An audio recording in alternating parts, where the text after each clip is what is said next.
గూడూరు నియోజకవర్గంలో అక్కడ స్థానికంగా ఒక ఈవో టెంపుల్ కి సంబంధించిన ఈవో 12 దేవాలయాలు 2 సత్రాలు మొత్తం 14 ఆయన ఇన్ఛార్జిగా ఉండటం జరిగింది.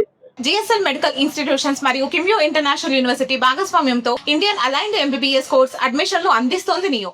సుమారుగా మేమందరం చైర్మన్లందరం గూడూరు కాన్స్టిట్యున్సీలో గతంలో ఎమ్మెల్యే గారిని కూడా కలవడం జరిగింది.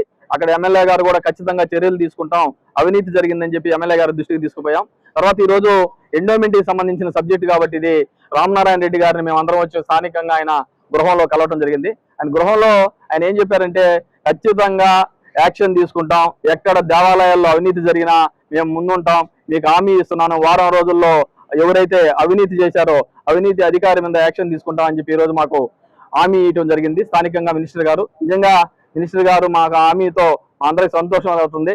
ఈ రోజు కూడా కూటమి గవర్నమెంట్ లో కూటమి ప్రభుత్వంలో టెంపుల్లో ఈ విధంగా ప్రభుత్వ అధికారులు ఈ విధంగా అవినీతి చేయటం నిజంగా బాధాకర విషయం. కోట్ల రూపాయలు ఈ రోజు అవినీతి జరిగింది గూడూరు కాన్స్టిట్యున్సీలో అని చెప్పి మీడియా పరంగా తెలియజేస్తా ఉన్నాను. గూడూరు శివాలయం చైర్మన్ నేను. గూడూరు శివాలయంలో వచ్చిన డబ్బులు నేరుగా అకౌంట్ లేకుండా ఈవో రవికృష్ణ గారు ఆయన తీసుకోవడం జరుగుతుంది. దాని గురించి మేము మినిస్టర్ని కలవటము, ఎంక్వైరీ చేయమని మినిస్టర్ కూడా ఎంక్వైరీ చేసి చెప్తానన్నాడు. అందుకని మినిస్టర్ గారికి ధన్యవాదాలు తెలుపుకుంటూ తొందరగా ఎంక్వైరీ చేసి ఆయన సస్పెండ్ చేయవలసిందిగా కోరుకుంటున్నాం. నమస్కారం.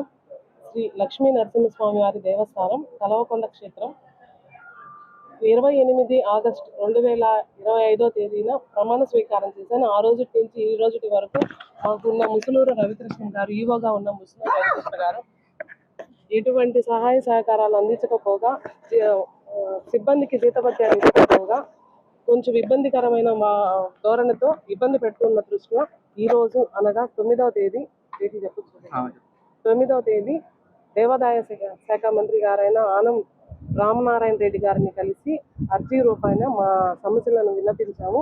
దానికి విచారించి చర్యలు తీసుకుంటామని సార్ గారు సానుకూలంగా తెలియజేశారు. Thank you. దేవాలయాల పైన సత్రాల పైన ఉన్నట్టు రవికృష్ణ అనే ఈవో దరిదాపులు 10 నుంచి 14 కోట్ల రూపాయలు అవినీతి పాల్పడి అన్ని మతాన్ని పాల్పడుతున్నాడు. అతను ఒక క్రిస్టియన్, దేశం గుడిలో పెట్టే ప్రసాదాలు తినడు, కానీ గుడిలో జీతాలు కావాలి, గుడిలో డబ్బులు మాత్రం కావాలి, అవి తీసుకుని పోయి ఆయన క్రిస్టియన్ మతాన్ని ప్రచారం చేసుకున్నాడు. అతను తినేసిన అవినీతి పైన ఎమ్మెల్యే గారి దృష్టికి తీసుకెళ్ళాం, అదేవిధంగా కలెక్టర్ గారి దృష్టికి కూడా తీసుకెళ్ళాం. ఈ రోజు మంత్రి గారి దృష్టికి తీసుకొచ్చాం. ఆయన సానుకూలంగా స్పందించి ఇటువంటి వాళ్ళని క్షమించకూడదు, వెంటనే ఎంక్వైరీ వాళ్ళని ఏసీ గారి పిలిచి ఆయన ఇవ్వడం జరిగింది. ఇతను వెంటనే ఎంక్వైరీ చేసి విధుల నుంచి భద్రపు చేసి అతను తిన్న సొమ్ముని రికవరీ చేయాలని చెప్పి కూడా మేము మంత్రి గారిని కోరడం జరిగింది. మంత్రి గారు దానికి వెంటనే స్పందించి ఆయన చర్యలు తీసుకోమని చేశారు. ఎవరైతే ఇతనికి అన్ని మతస్థుడు మన గుళ్ళో డబ్బులు తింటూ క్రిస్టియానిటీని ప్రచారం చేసుకున్నటువంటి వీళ్ళని ఇటువంటి వాళ్ళని గుళ్ళో ఉంచకుండా భద్రపు చేయాలని చెప్పి కూడా విధుల నుంచి సస్పెండ్ కాదు, నేరం నిరూపించిన తర్వాత ఉద్యోగం నుంచి పూర్తిగా తొలగించాలని చెప్పి కూడా మేము డిమాండ్ చేస్తాం.